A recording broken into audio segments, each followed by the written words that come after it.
एकदम जबरदस्त झालं आणि मच्छी समोरच्याला देऊन बघा, त्यांनी नाही म्हणाला ना तुम्हाला की मच्छी सारखी वाटते, तर मग नमस्ते, मी वांग फ्राय बनवते.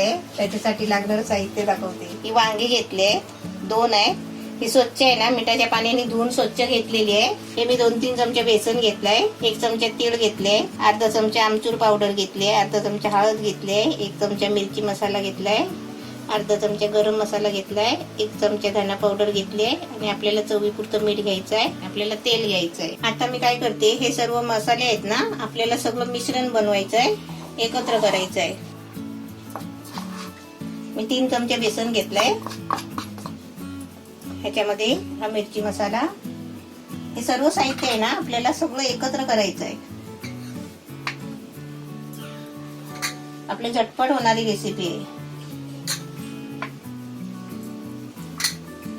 आणि मीठ पण आपलं चवीपुरतं. हे सफेद तीळ, हे सर्व साहित्य आपल्याला एकत्र करायचं आहे. म्हणजे आपला मसाला तयार करून ठेवला ना की त्याच्यानंतर आपल्याला वांगी कापायची आहे. आणि आपण पहिल्यांदा आहे ना, चुकून पण पहिलं वांगा नाही कापायचं. वांग्याला पाणी सुटतो आणि त्याच्यामुळे कसं बाहेर सगळं पाणी येतो आणि वांगा काला पडतो. बेसन मध्ये कधी कधी गुटले असतात बघा, त्या गुटले असे सर्व मोडायचे आणि सर्व साहित्य कसं चांगलं मिक्स करून घ्यायचं. आता आपल्याला हे वांग्याचे आहे ना, स्लाइस कापून घ्यायचे आहेत. ते जास्त पातळ नाही घ्यायचे आणि जास्त जाड पण नाही. आता मी पहिले 1 वांगा कापून घेतलाय आणि आता आपल्याला या मसाल्यामध्ये वांगाचं मिश्रण म्हणजे असं सर्व लावून ठेवायचंय त्याला.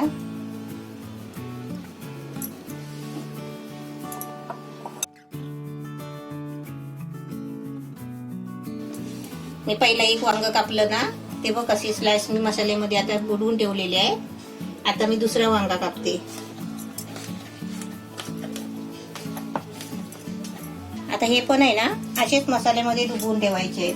आता मी ते दुसऱ्या प्लेट मध्ये ठेवते. आणि इकडे ओले झाले ना, ओले म्हणजे तो पाणी सगळं मसाल्याला खेचून घेतो स्वतःकडे. हा, आता ही प्लेट मी साईडला ठेवते.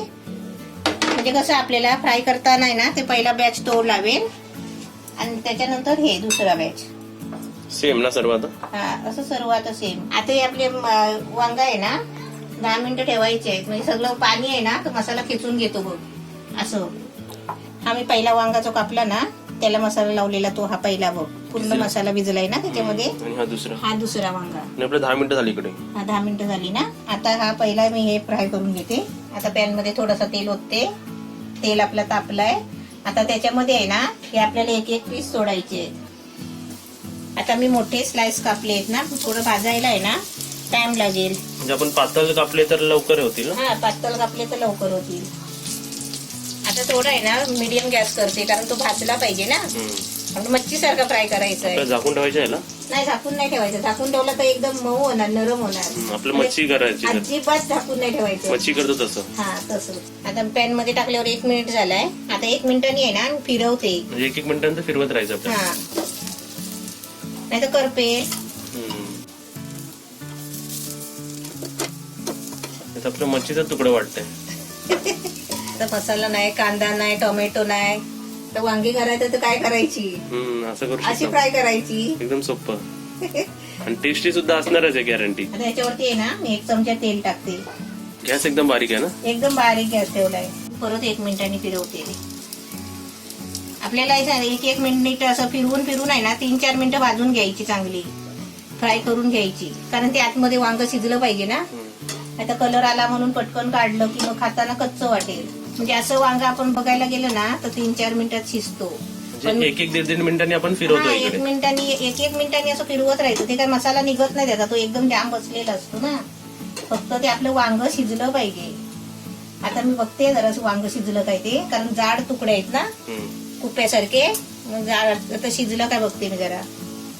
आता याच्यामध्ये बघते, हे बघ पटकन 1 मिनिट दाखव मला, जरा कम्पेअर करून टेस्टिंग करू दे. आता मी असं जोर पण नाही लावलाय बघ, तुला खोटं वाटत असेल. ह्याच्यात लगेच जाते.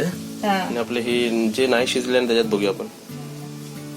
म्हणजे त्यात पण जाते, पण ते जरा जोर लावायला लागतो. हा, जरा आणि चिवट आहे, चिवट सारखं घट्ट. त्याच्यात कसं लगेच गेलं बघ. हा, ते एकदम मऊ झालंय.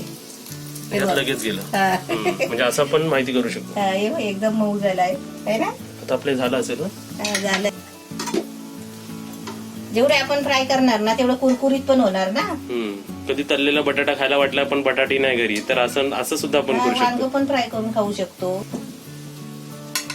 आता सर्व असे भाजून घेते फ्राय करून. किती भारी दिसतंय. आता ते पण बाकीचे उरलेले आहेत ना असेच फ्राय करते. पहिला कमी तेल टाकायचा 2 चमचे आणि त्याच्यानंतर ते वांग सोडायचं आणि गॅस आहे ना बारीकच करायचा.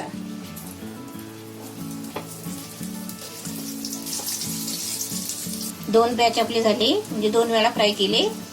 आता हे तिसरं टाकलंय. जो मसाला उरलाय ना हा आपण कशामध्ये पण भाजीमध्ये आमटीमध्ये कशामध्ये पण आपण वापरू शकता. फेकून नाही द्यायचा.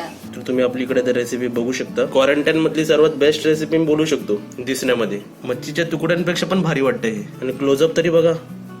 वा वा वा. तोंडाला पाणी सुटलंय. म्हणून बोलायला होत नाही.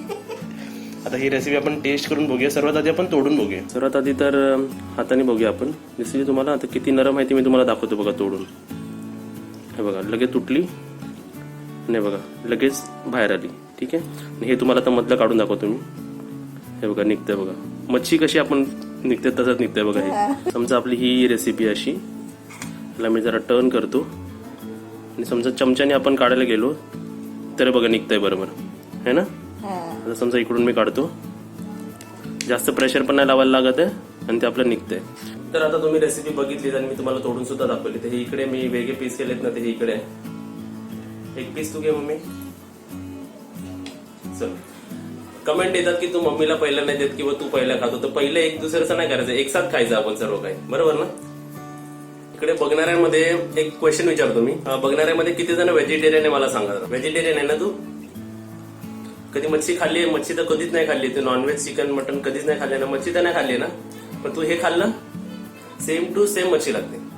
त्याच्या आतमध्ये जे नरमपणा आहे ना ते पण सेम मच्छी सारखंच आहे एकदम. ही क्वारंटाईनची सर्वात बेस्ट रेसिपी आहे मच्छीची. त्याचा वरचा जो कोटिंग आहे ना मसालेदार एकदम छान वाटते. शिजलाय पण मस्त. एकदम म्हणजे एकदम भारी झाली. एकदम नरम पण झाली आणि एकदम खाण्यासारखी झाली. वांगा हा प्रकार असं वाटत नाही की हा वांग्याचा प्रकार आहे. मी तर हे पण सांगतो जे बघणाऱ्यामध्ये जे हॉटेलवाले असतील किंवा रेस्टॉरंटवाले असतील जे आपले चॅनल बघत असतील तर त्यांना सांगतो मी अशी रेसिपी तुम्ही नक्कीच बनवा आणि तुमच्या स्टार्टरमध्ये किंवा तुमच्या राईस प्लेटमध्ये नक्कीच ठेवा. तुम्हाला खूप फायदा होईल. मी नेहमी म्हणतो ना रेसिपी बनवा तर ही मी बोलतो तुम्ही ना 2-3दा ही रेसिपी बनवा पण नक्कीच बनवा ही रेसिपी. कारण ही जर रेसिपी तुम्ही मिस केली म्हणजे तुम्ही एक खूप छान वाली चव मिस करणार. मग मी आता पटकन उठ आणि मला डाळ भात आणि एकदम मस्तपैकी आलं. मला आता ह्याच्याबरोबर खूप खायचा म्हणजे मन झालंय तो. तुम्ही पण बनवा. बनवा नाही तुम्ही नक्कीच बनवा. एकदम कमी साहित्यामध्ये. कांदा नाही खोबरं नाही असं म्हणायला नको. काय नसेल ना तर वांगा आणायचं आणि असं बनवायचं. तुम्ही बनवायला कमेंट सांगा आणि तुमचा पत्ता द्या. मी येतो परत तिकडे खायला. आणि ह्याच्याबरोबर तुम्ही अजून 2 काम करा. या व्हिडिओला लाईक करा आणि या व्हिडिओला व्हॉट्सअपवर शेअर करा.